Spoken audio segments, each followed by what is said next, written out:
오셨습니까? 예. 네, 오늘 아침부터 이번 금요일까지도 제가 시간을 맡았습니다.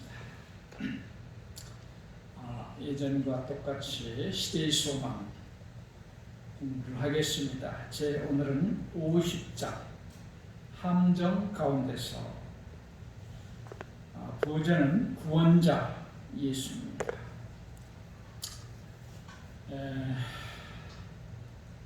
시기는 AD 30년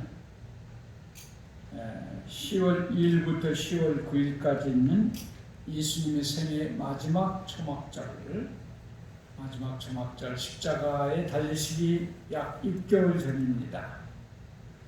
마지막 초막절에 예루살렘의 초막절에 참여해서 그 기간 동안에 일어난 일입니다. 이 축제 기간 동안에 이 상막절 축제 기간이죠. 예수님께서는 성전에서 백성들을 가르치셨습니다. 그 예수님의 가르침이 얼마나 달고 고소한지 백성들은 마치 넋을 잃은 사람처럼 쳐다봤다. 여러분, 제가 조금만 설교를 길게 하면 시계를 끝나지 하시죠? 좀 예수님만 그 당시에는 시계 보는 사람이 없었어요.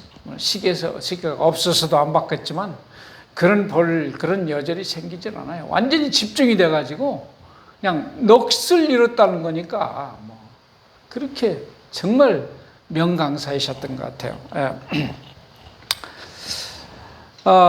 근데 이미 이 이스라엘의 지도자들은 예수님을 죽이기로 이미 결의를 했습니다. 어떻게 그렇게 예수님의 이적을 보고 죽은 자를 살리고 그 놀라운 일들을 보면서 어떻게 그럴 수가 있는가? 여기 보니까 진리를 수용하는 여부는 지성이 아니라 그 사람의 마음이다 그랬습니다. 예수께서는 진리에 대한 지각과 인식은 지성보다는 마음에 더 의존한다고 말씀하셨다.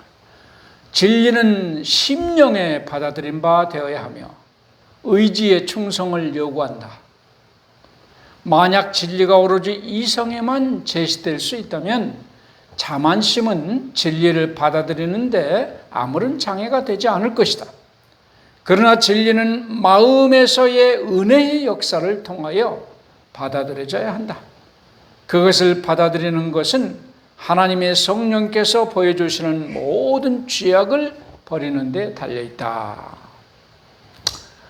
사람이 진리를 받아들이고 말고 하는 것은 이성으로 이해되고 안 되고가 아니라는 겁니다. 그 마음이 그 진리를 받아들일 것인가 말 것인가를 결정한다는 것이에요. 이 유대인들은 이미 마음으로 예수 그리스도를 거절하고 있었어요. 반대하고 있었어요. 그래서 모든 지성적인 가르침에도 불구하고 그리스도를 그들이 거절한 것입니다. 요새 많이 쓰는 말이 뭡니까? 확증편향이라는 말이 있죠. 확증편향. 저 사람은 이런 사람이다, 나쁜 사람이다 한번 딱 찍어놓으면 아무리 좋은 것도 그렇게 보질 않습니다. 자기가 그렇게 생각한 대로 믿는 거예요. 그래서 자기 확신이 있어요. 또 엉터리를 가지고 확신을 가지고 있습니다. 이 유대인들은 이미 예수님을 거절하기로 작정을 했어요. 이 예수님을 아무리 성경을 오래 가르쳐도 끝까지 안 믿는 사람들이 많이 있어요. 그들은 그리스도를 안 믿기로 작정을 했어요. 그리스도가 없는 게 좋은 겁니다. 그들이 다른 걸 버리기는 싫어요. 죄라든가 사랑하는 걸 버리기 싫으니까 없는 게 좋은 거예요. 그것만 찾는 겁니다. 마음의 문제라는 거예요. 아무리 깨우쳐져도 소용이 없어요. 옳고 그른 건 그들에게는 문제가 없는 거예요. 내가 싫으냐 좋으냐 그거로 다 하는 겁니다. 이 유대인들은 진리를 알려고 힘쓴 것이 아니라 진리를 피할 수 있는 어떤 핑계만을 찾았어요. 자기가 원하는 것만 그들은 찾는 겁니다. 그것이 바로 저희가 예수님의 가르침을 깨닫지 못하는 이유인 것이에요. 이 유대인들은 오실 메시아에 대한 견해가 전해져 내려오는 게 하나 있어요. 예수님은 그리스도는 메시아는 베들레헴에서 탄생할 거라는 걸 그들은 믿어요. 왜? 그 구약 성경에 메시아가 오시는 장소가 예언됐기 때문에 그것까지는 믿어요. 근데 얼마 후에 베들레헴에서 태어난 다음에 그분이 사라질 거라고 그렇게 가르쳤어요. 그런데 두 번째 다시 나타나실 때는 그분이 어디서 오는지를 알지 못할 거라고 이렇게 일반적으로 믿고 있었습니다. 그래서 그들은 이 오시는 메시아는 인성과는 아무런 생내적인 관계가 없다 이렇게 믿었어요. 이 말은 뭔가 하면은 오신 메시아는 신성 그대로 오시기 때문에 인간적인 어떤 활동을 하지 않는다는 겁니다. 뭐 이렇게 누구한테 태어나고 뭐 빵을 먹고 배가 고프고 뭐 이런 거 인간적인 그런 활동은 아예 없는 거예요. 그들이 기대하는 메시아는 그런 분이에요. 그래서 유대교회는요 삼위일체 개념이 없어요. 그 아들 예수 그리스도의 인간을 사랑하고 희생하는 그게 없어요. 그래서 유대교는 잔인하게 한이 없습니다. 이 유일신 종교와 다신교가 있는데 다신교는 뭔가 하면은 부드러워요. 인간다워. 신도 다 인간 같아. 근데 권위가 없어요, 이게. 근데 유일신교는요, 유일신교는 신의 권위만 있어요. 그러니까 마음의 특교라든가 유대교의 특징은 잔인하고 무섭다는 겁니다. 그들은 예수 그리스도의 그 사랑 아들 하나님의 그 개념이 없고 성령의 감화가 없는 거예요. 그래서 이 세상에 삼위일체 개념이 있는 교회는 기독교밖에 없습니다.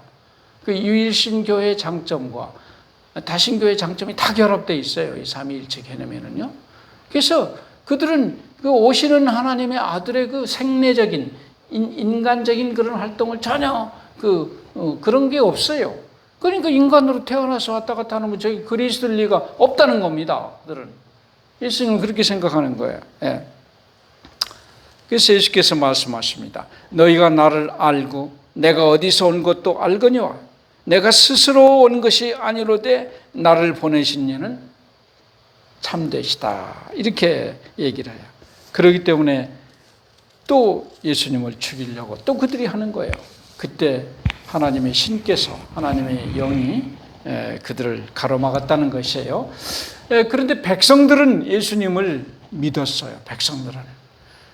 설상 그리스도께서 오신다 할지라도 그 행하신 표적이 이 사람이 행한 것보다 더 많으랴. 이렇게 하면서 바리새인들이나 이 사두개인들이 그렇게 그리스도를 험잡을 해도 많은 백성들은 그리스도를 받아들이는 거예요. 이 분위기가 이렇게 돌아가는 것을 이 정탐꾼들이 봤어요. 이거 큰일 나겠다.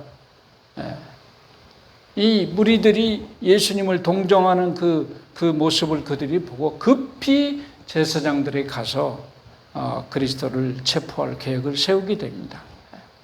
근데 예수님이 혼자 계실 때를 이제 노리는 거예요. 여러 사람이 있을 때는 안 되니까. 백성들이 그리스도를 믿기 때문에 그래서 혼자 계실 때만 이제 노리기 시작하는 겁니다.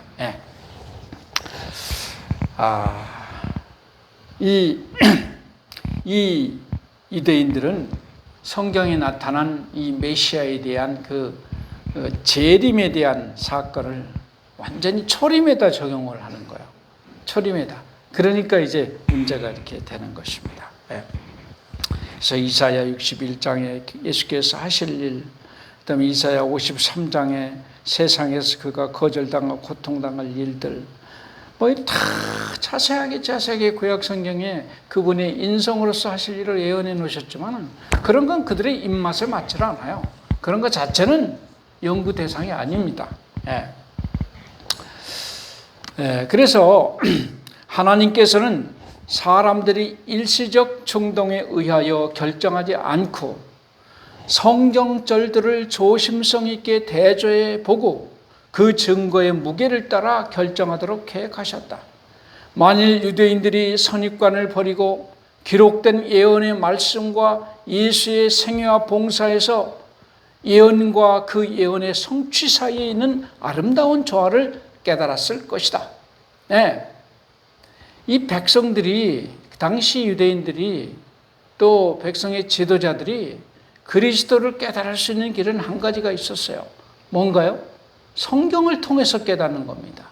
구약 성경에 나타난 오실 메시아에 대한 아주 자세한 예언들이 많잖아요.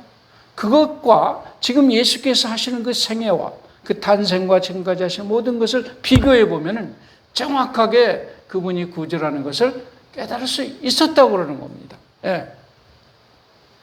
그래서 오로지 그리스도를 깨달을 수 있는 방법은 성경이라고 그랬어요. 예수님께서도 요한복음 20장 31절에 오직 이것을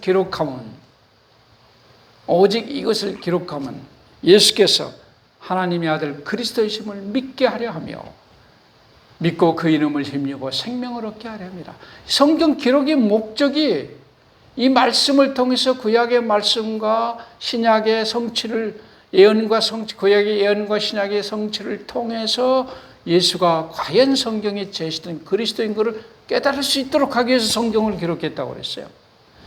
또 요한복음 5장 39절에도 예수님께서 너희가 성경에서 영생을 얻는 줄 알고 성경을 상고하거니와 이 성경이 곧 나에 대하여 증거하는 것이다. 성경을 통해서 우리는 그리스도를 알 수 있는 겁니다. 그래서요, 그 당시 종교의 지도자들은 자신들의 견해와 유전의 빛으로 성경을 읽었다고 그랬어요. 그래서 백성들은 스스로 성경을 연구하고 무엇이 진리인지를 스스로 판단하는 것이 아니라 그들의 판단을 버리고 자신의 영혼을 그들의 지도자들에게 맡겼다 그랬어요.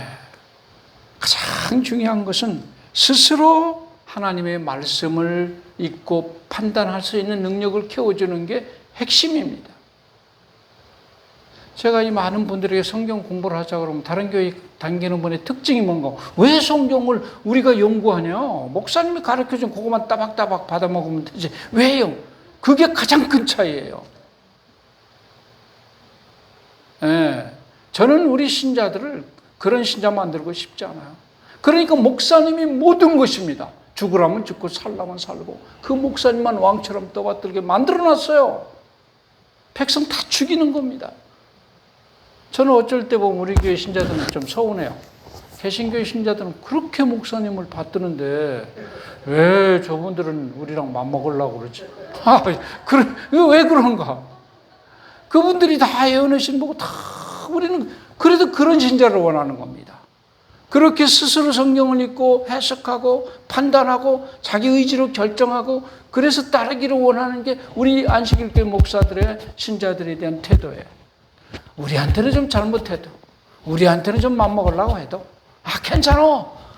스스로 그리스도를 발견하고 스스로 성장하기를 원하는 게 우리예요. 그런데 일반 교회는 다 그런 건 아니지만 대부분 그렇게 하질 않아요.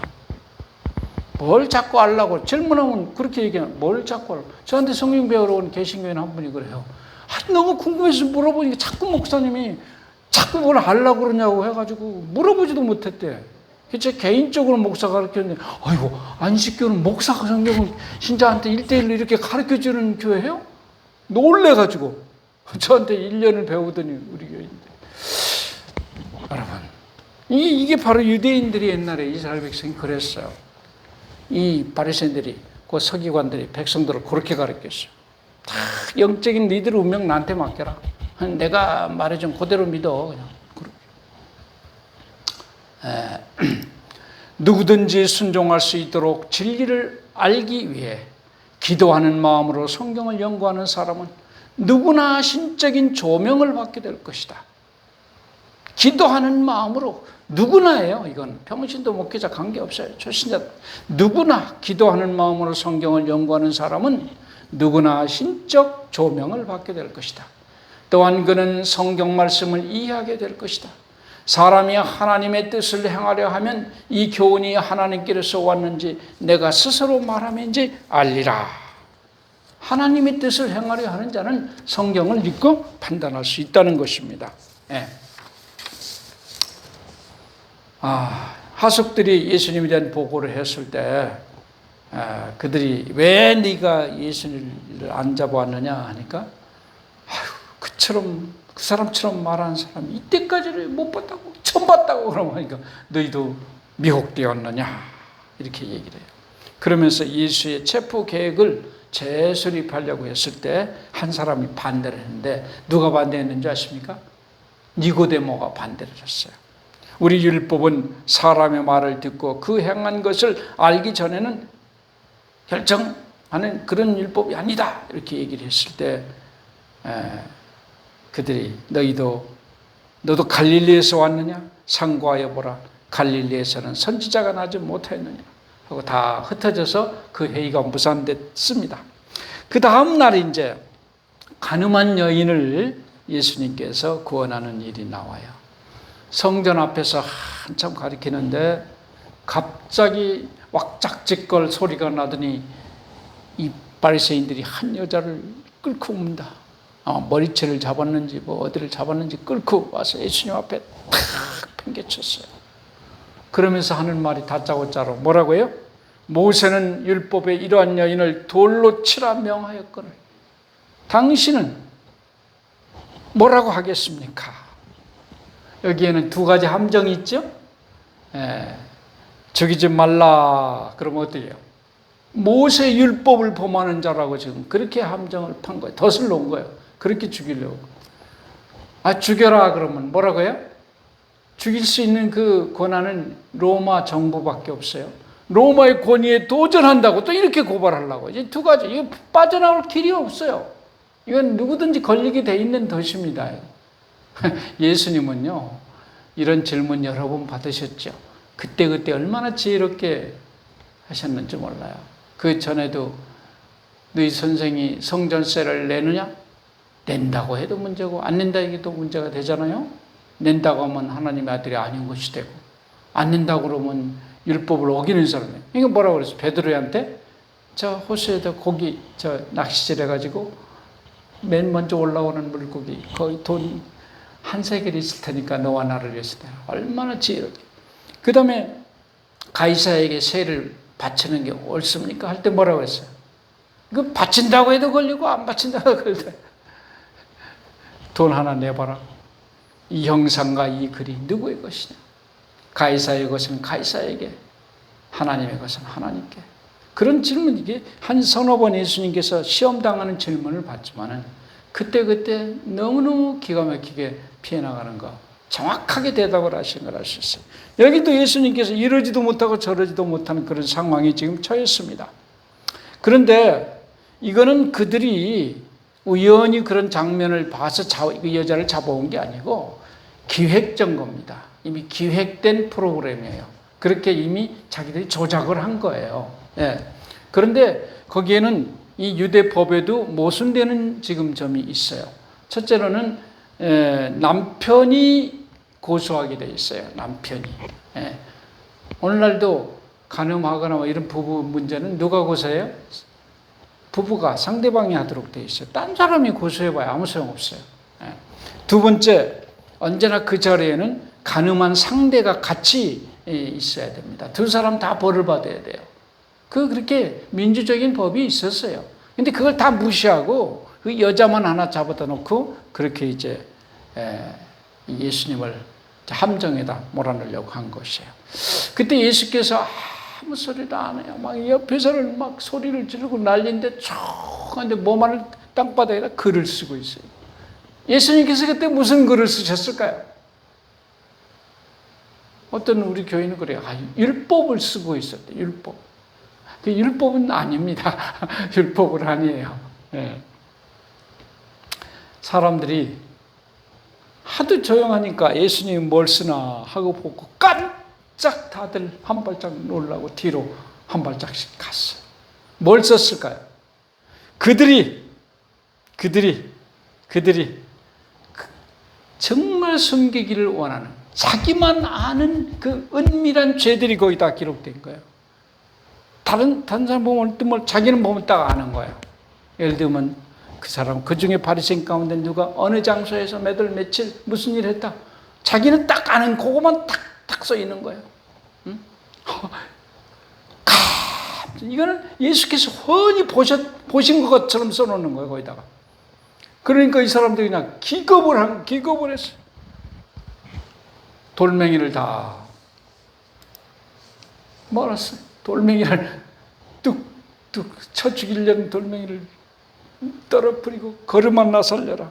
고개를 땅에다 떨어뜨리고 그냥 사라져버렸어요. 예.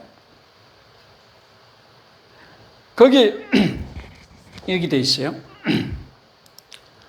그들의 생애에 숨은 죄악이 무리들 앞에 공개될까봐 두려워 떨면서 머리를 숙이고 눈을 땅에 떨어뜨린 채 한 사람 한 사람 그들의 희생자와 동정하시는 구주를 남겨두고 슬금슬금 도망쳐 버렸다. 네.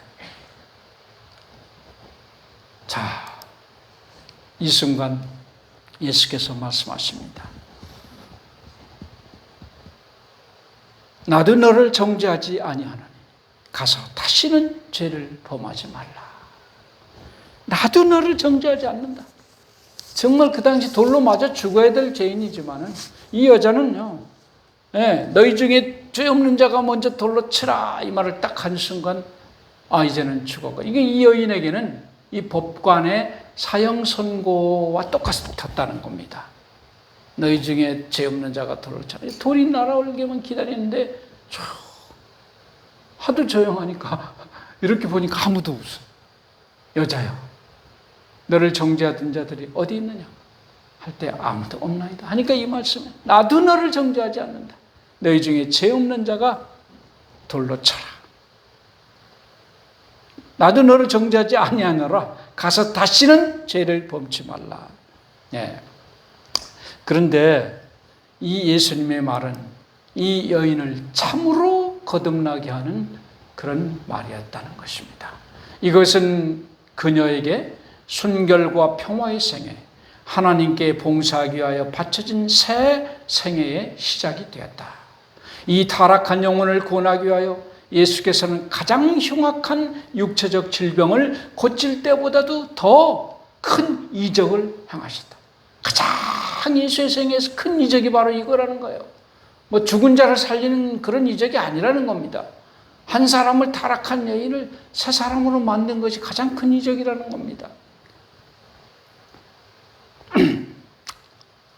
이 타락한 영혼을 구원하기 위하여 예수께서는 가장 흉악한 육체적 질병을 고칠 때보다도 더 큰 이적을 행하셨다. 예수께서는 영원한 죽음에 이르는 영적 질병을 고치셨다. 이 회개한 여인은 예수를 가장 신실히 따른 사람들 중 하나가 되었다. 자기 희생적 사랑과 헌신으로 그는 예수의 용서하여 주신 은혜에 보답하였다. 이 여자의 다음 생애는 그리스도를 위해서 사는 생애가 됐어요. 가장 큰 이적, 사람이 거듭난다고 하는 거, 이거는 이적 가운데 가장 큰 이적이에요. 그래서 이 그리스도인의 사랑은 비난하는 데는 좀 느리고, 남의 흉보는 데는 좀 느리고, 회개함을 분별하여 용서와 격려를 하는 데는 신속해야 된다 그랬습니다. 우리는 어떤 게 더 빨라요? 여기 이런 얘기가 있어요. 이 1943년 어느 날 길을 산책하던 피카소가 길거리에 버려진 자전거 누가 쓰다가 폐기처 보냈어요. 그런데 그걸 발견하고 집으로 가져갔어요. 안장을 뜯어내고 핸들을 뜯어내가지고 안장 위에다가 핸들을 거꾸로 붙여서 놨어요. 그리고 작품 이름을 황소머리라 이렇게 붙여가지고 작품을 냈어요. 그런데 50년이 지난 후 런던의 한 경매장에서 이것이 239억 원에 팔렸어요. 아무것도 한 거 없어요. 아이고 어디가 버렸어. 아이고 어디가 버렸어. 요거 1993년 낙찰가 경매가 293억 원. 그냥 핸들하고 저거 뽑아가지고 거꾸로 끼보는 거예요, 안장에다가.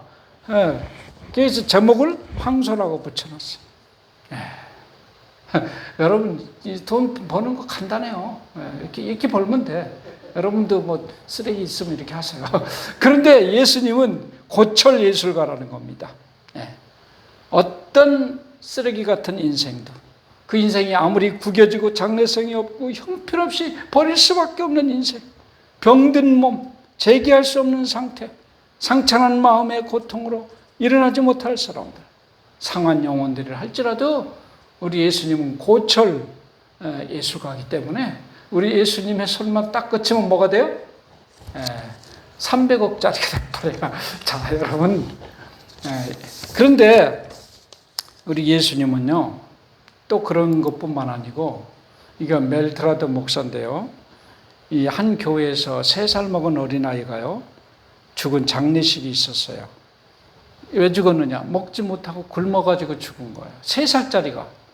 그 부모가 너무너무 잘못한 거죠. 부모가 없는 게 아니에요. 있는데도 술꼬주방이에요, 아버지가. 그런데 장례식을 목사님이 하는데 잠깐 기도하는 그 사이에 어떤 손이 슬그머니 나타나더니 죽은 그 3살 먹은 아이의 신발을 이렇게 벗겨가지고 훔쳐갖고 도망가는 거예요. 그걸로 술 먹으려고. 그런 나쁜 놈이 있었어요. 그런데 정확하게 몇 년이 지난 후에, 20년이 지난 후에 시카고의 한 교회에서 멜트란트라는 목사가 설교를 하면서 30년 전에 한 아이의 장례식에서 신발을 벗겨가서 술 먹은 놈이 바로 나라고. 이 사람이 목사가 됐어요. 부흥사가 됐습니다. 여러분, 하나님은 고철로 만드는 전문가예요. 이 쓰레기 같은 인생도 그가 예수 그리스도를 만나고 하나님이 크게 쓰는 하나님의 도구가 된 겁니다. 예수님의 그 진정한 사랑이 그의 마음을 고친 거예요. 오늘도 이 하나님의 크신 사랑에 여러분 마음을 맡기시면 새 사람이 될 수가 있어요. 새로운 작품이 될 수 있어요. 이렇게 되는 여러분과 제가 되기를 바라면서 말씀을 마치겠습니다. 기도하겠습니다. 자비로우신 하늘아버지, 오늘도 우리에게 새로운 한날을 주셔서 감사합니다. 이 새 한날은 우리가 예수님을 새롭게 만날 수 있는 날입니다. 그리고 우리 안에 죄된 것들이, 과거에 구겨진 인격들이 새롭게 변할 수 있는 날이기도 합니다. 주님, 오늘 주님, 우리가 주님을 새롭게 만날 수 있도록 도와주시옵소서. 오늘도 참으로 내일을 알지 못하면서 불안에 떨면서 무서운 질병 가운데 신음하며 두려움에 떨고 있는 사랑하는 종들의 희망을 아버지께서 부추겨 주시고 그들의 기도를 선하게 응답하시고 응답하신다는 확신을 허락해 주시옵소서. 오늘 우리의 기도를 응답해 주실 것에 대해서 감사하며 예수님 이름으로 간절히 기도합니다. 아멘.